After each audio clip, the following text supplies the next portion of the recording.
The big surprise news this week is that Rishi Sunak, the current Prime Minister, has called a snap general election for the 4th of July. The reason this is a surprise is that it was widely expected that he would call an election in the autumn, October, November, when hopefully the economy had improved and they could have a September budget and maybe cut taxes, and things have just got better for them because they're 20 points behind in the ratings. But he's actually stood on the steps of 10 Downing Street today and called a general election for the 4th of July. That gives him just over 6 weeks to prepare and a campaign.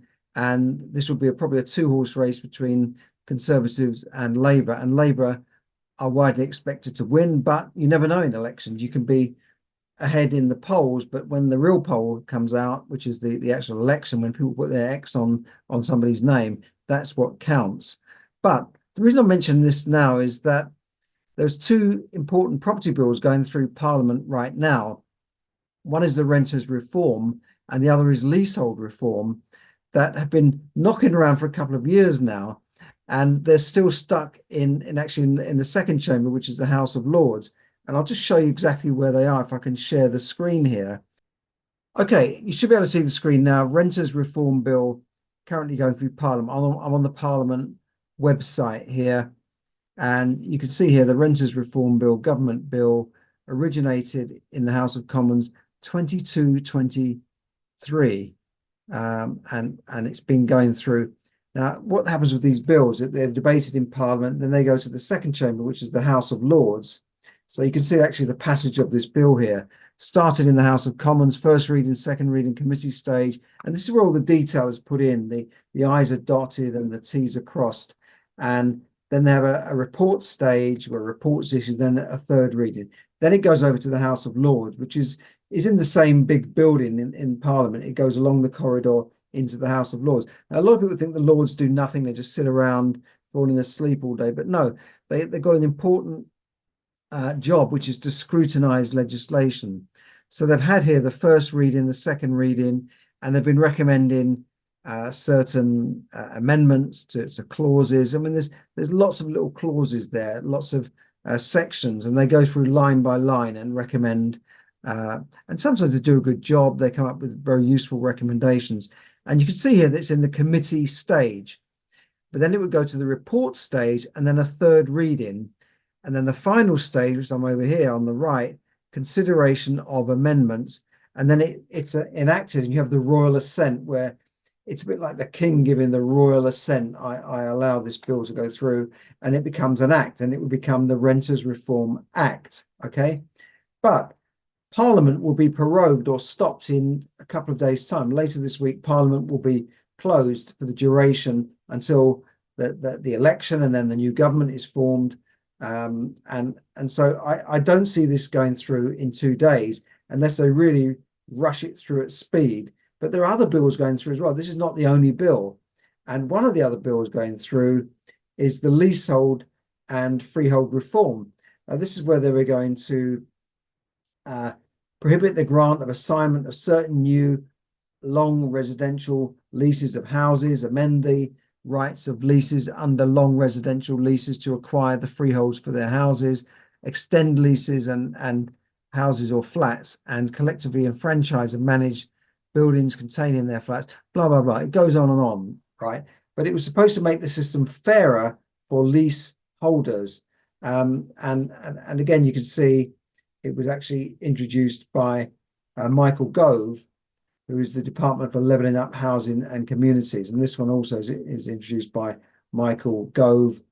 And you've got the Conservative peer in the second house, which is Baroness Scott of Bybrook.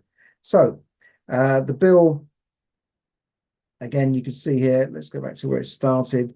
Okay, so this is the passage it's going through. First reading, it's gone through Parliament, which is the Green side, the House of Commons, and then the House of Lords. It's actually at the report stage now, and then you'll have a third reading before it goes to the final stage and consideration of the amendments that the Lords have suggested, and then it would receive the royal assent. But will it go through in time? They'd have to really motor to get this one through. It doesn't say when this started, but I know that it first was introduced in 23, but I think it was even earlier than that they were talking about this. But I've talked about this in an earlier video. It doesn't look like this would happen. Whether Labour would take this up later on, we don't know. So that's the news on the property side of things. And a lot of landlords might be breathing a sigh of relief that the renters reform might be certainly delayed for a while. And we don't know. I mean, Labour could win and take this up. Conservatives could win and take it up. But a lot of legislation does tend to fall by the wayside after a general election, when a new government comes in, has new ideas, and we're going to do this, we're going to do that, we're going to change the world. So this could change. These bills could fall by the wayside. Okay. Now, just talk about inflation here. Inflation is down to 2.3% from 3.2%. So the numbers reversed there in March. So it's the lowest level for nearly 3 years. They're just a little bit above the government 2% target. But, you know, it was widely expected that if the Bank of England might cut rates, now they're saying they might not cut rates at all. And certainly the stock market reacted by falling, because they feel that interest rates will not be cut in the next June meeting. But this newspaper here, the Independent, say Tories call for rate cut despite market gloom and over. So what they're saying is that the Tories are telling the Independent Bank of England that they should cut rates, because that would make everyone feel happier. Their mortgages are going to be reduced and everyone's happy before they go into an election. So again, I don't know why the Conservatives have rushed through this call for an election in July, when they could have waited a couple of months till we had a rate cut, maybe see some progress on immigration, and people might start to feel better. Because people often vote with their pocket. If they feel good, they feel they're better off, then they'll vote accordingly.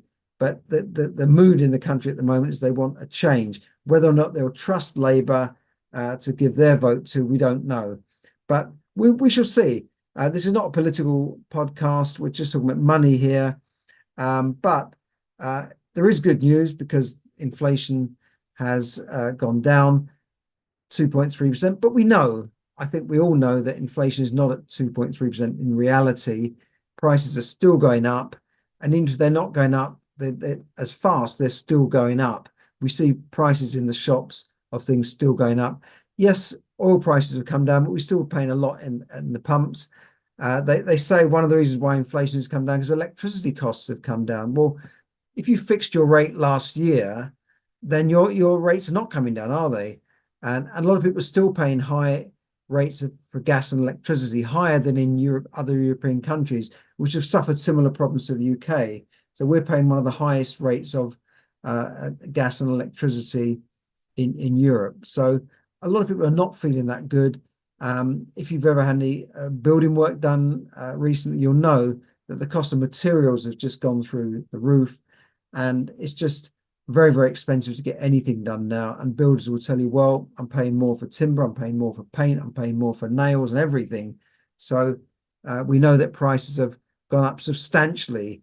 And traders are telling me, like restaurateurs are telling me that, yeah, the basket of goods that they measure inflation on might be going down, but they're still paying a lot more for their fuel costs, for things like cooking oil and raw materials that go into producing their goods. We know that they are still going up. So we shall have to see. What it means is that we all have to, in these times of rising costs, learn how to tighten our belts, learn how to manage our money. And that's what I talk about on my webinars that I run usually every couple of weeks, where we go through the 3 steps to successful money management and learning how to become financially free and building that financial freedom for yourself in the future. I take you through that in the webinar, give you some really useful tips on getting to grips and getting control of your money. So you stop these gaps, you stop these leaky gaps, and then show you how to invest your money for the long term so that you can become